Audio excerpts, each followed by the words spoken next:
y'all, this is Rachel Laren, and you're listening to the Texas Toast podcast. So let's go.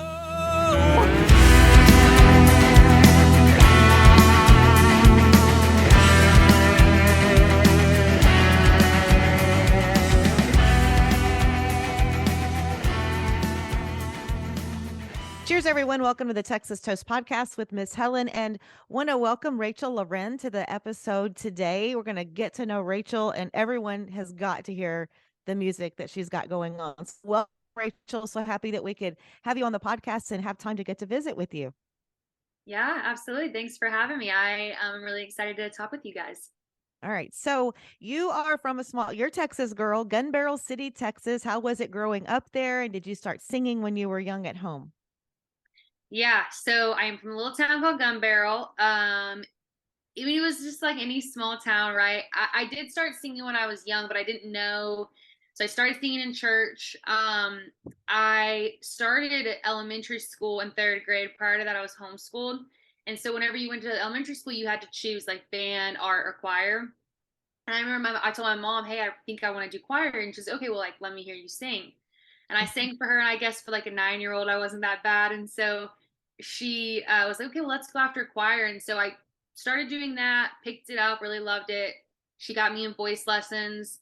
So I would just do that. I did a few competitions. It was all classical though. So it was all like really heavy choir, Broadway acting based. So I didn't really get into the country side of things until I was older, really like into college when I realized, oh, and not really kind of like right after college, I realized, hey, I don't know how to do this, but I want to. So yeah, Gun Barrel was just a really small town.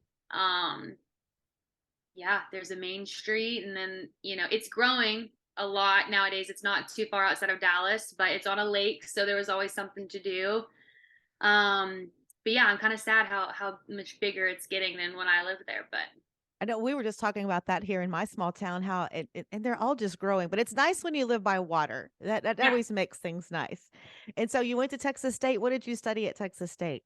Yeah, I did go to Texas State. Yeah, I majored in advertising, which is funny looking back because that's a very creative degree, right? And we got to put together like campaign plans and think of slogans. So it's really fitting now that I write songs. But yeah, I love Texas State. It's right outside of Austin. Austin's a really cool spot. I think about moving back there all the time. So Really? yeah, I don't know if I will, but I think about it a lot. Nashville's a lot. Nashville's big. It's a city.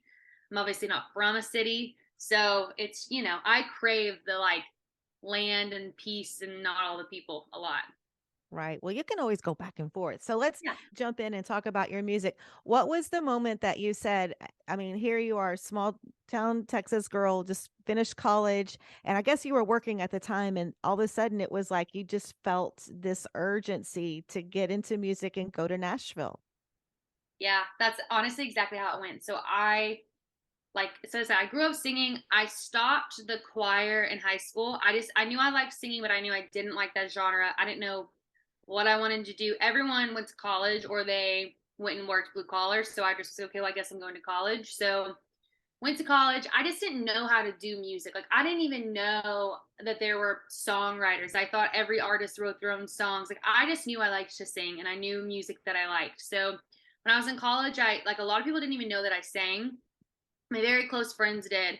And I graduated college. I took a job in Tulsa, Oklahoma. I moved to Tulsa.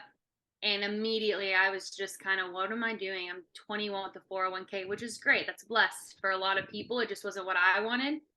And so, yeah, very quickly, I just kind of was thinking about it a lot, just praying a lot about what I want to do with my life. And I just felt that was really heavily put on me to try this again. And so my little sister had this old guitar. And so I just borrowed it from her and taught myself to play. And a year later, I moved to Nashville and I just kind of figured it out. So, What was it like when you first got there? Had you already set up connections and contacts and I mean, just like all of a sudden, here I am.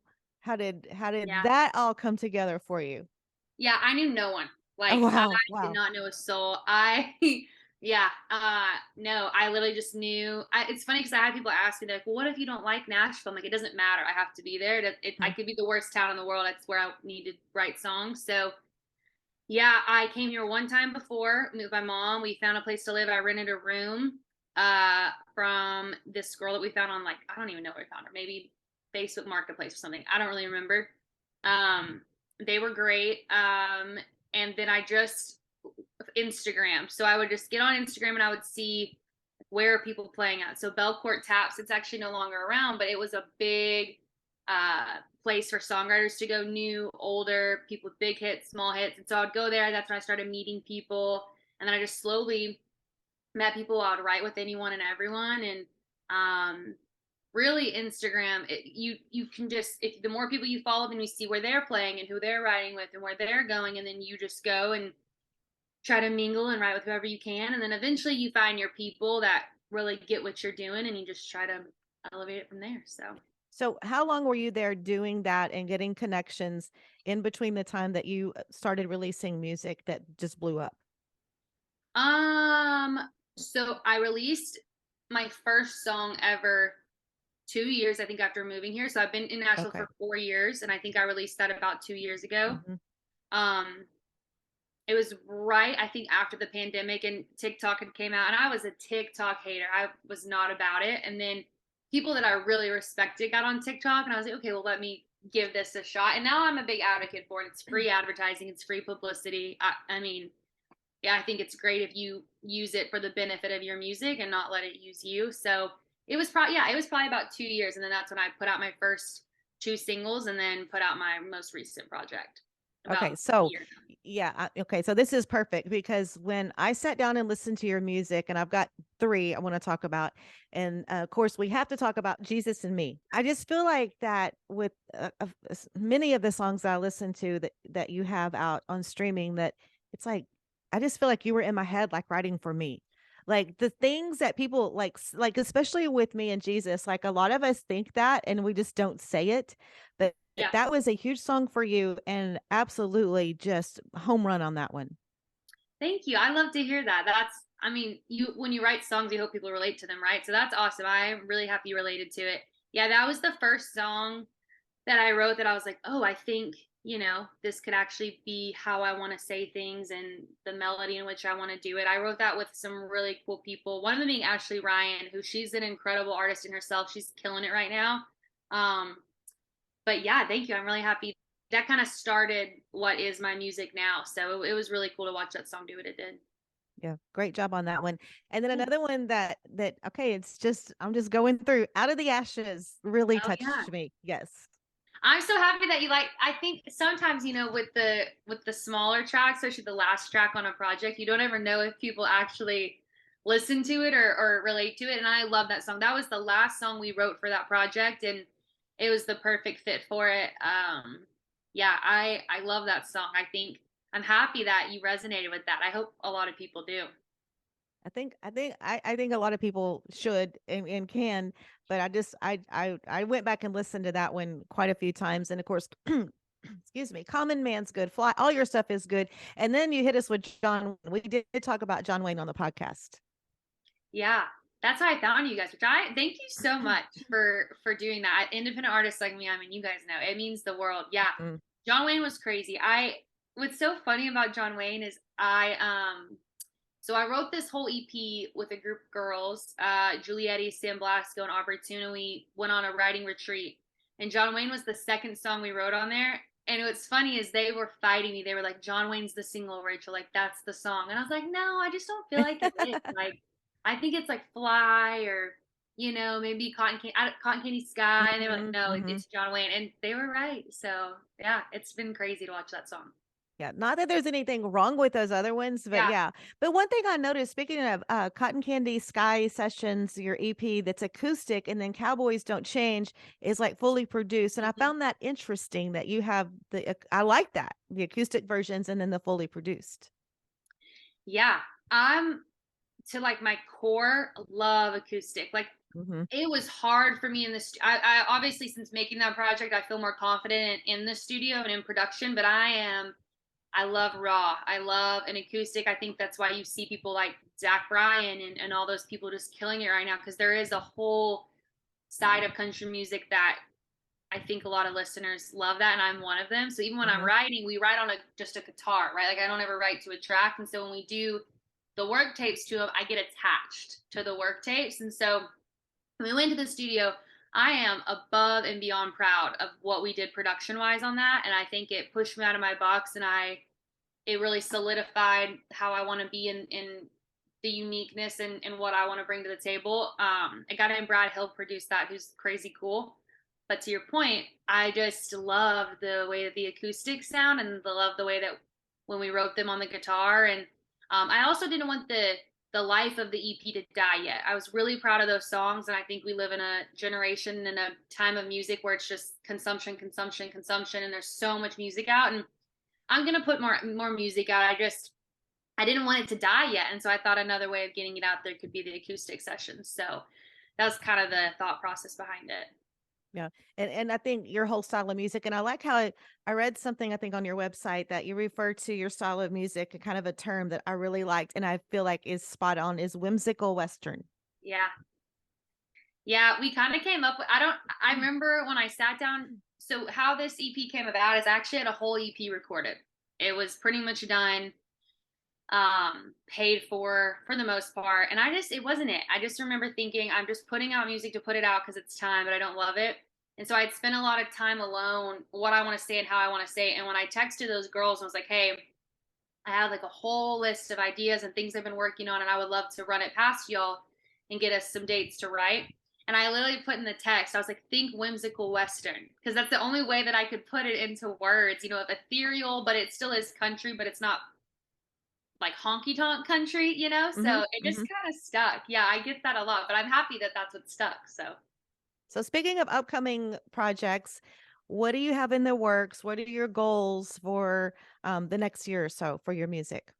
yeah, so I'm super pumped right now. I actually head out on the road next week. I'm going on the road with Kat Hasty, which I am super pumped about. She's, like a Texas country queen. So Hmm. I'm very excited for that. I'm playing a festival called Troubadour Festival in the spring, and then trying to book out more dates. As far as music, I'm in the studio right now. I think we're gonna release a song, a duet with one of my really good friends. His name is Max Woolry. Um, Hopefully that's out early this summer, and then I'll do more of my own music probably in the summer. So we're definitely working on it. I gotta really believe in the song, so I'm just writing a ton right now and just seeing kind of what feels right at the moment. Kind of put them all together. Well, Yeah. that's exciting stuff. I look forward to see what you're going to be doing. So, do you get to come back and visit in Texas a lot? Do you keep up with what's going on here with the music scenes? Oh yeah. Oh yeah. Yeah, yeah, yeah. I mean, that's more honestly, Nashville's such a writing community, but the people that I think listen to my music most, they're in Texas, and Hmm. the opportunities that I've gotten have been in Texas. So it's kind of funny that I moved from Texas to just go back all the time. But I'm hoping I can kind of bridge the gap. I mean, there's some people doing it right now that are cool, like Hmm. Corey Kent's doing it. Parker McCollum's done it. Cody Johnson. Just help bridging the gap between Texas country and Nashville. I think that Nashville has such an opportunity with radio, with the teams that they have to elevate Texas country. So it's kind of, if I had, my goal, it would be to, I always will love Texas. Texas country, is my sound. It's what I listen to. It's what I love. It's the bands that I love. But if we could kind of bring some of that over to Nashville and get some of it on the radio, I think that would be a win in my book. So, Yeah. but yeah, I try to get back as much as I can outside of music, because my family's there. So holidays and stuff, I do the best I can. It's harder these days. It's busy, but I we try. have a question for you. Do you drive in Nashville? Yeah. It's crazy. I did a trip to Nashville and we actually rented a vehicle, a truck, and left the airport and got on the oh girl. It Yeah. scared me. And then finally when I got to the meeting that I had, it was like after that it was Uber everywhere because it's like it and I mean I fell in love. I mean like I had a great time, going Yeah. down and doing all the things and going all the different places, but the driving there, like I would get petrified. Yeah. No, it's a lot. It's a lot of people. It's a lot of traffic. It's a lot constantly in the summer. So I have a friend that lives downtown. I can't do it. It's if you Broadway in the summer with a car, you need an hour. I'm not kidding you. And it's not that long of a street if you've ever seen Broadway. So Mhm. yeah, it's a lot. I live a little bit outside of Nashville, not far. I used to live in East Nashville and that just got crazy, and so I just moved a little bit outside of Nashville, and it's just as crazy. You would think it would be less cars, but it's not. I mean, it's just a city. It's insane. Yeah. It is insane. And you have like, yeah, I could go on and on. But that was one of the stories I came back and I was like, and it was so funny because we would wrap up our meetings and with my friends, and I was there with friends, and then we would be going to go downtown and they would look at me and they're like, it's okay, just close your eyes. You got Yeah. this. Because it's like there's so many cars, but not enough lanes. Yeah. Anyway. When you have the Well, people walking and it's chaotic for sure. but lots of fun. Well, it's been a pleasure getting to visit with you and get to know you some more.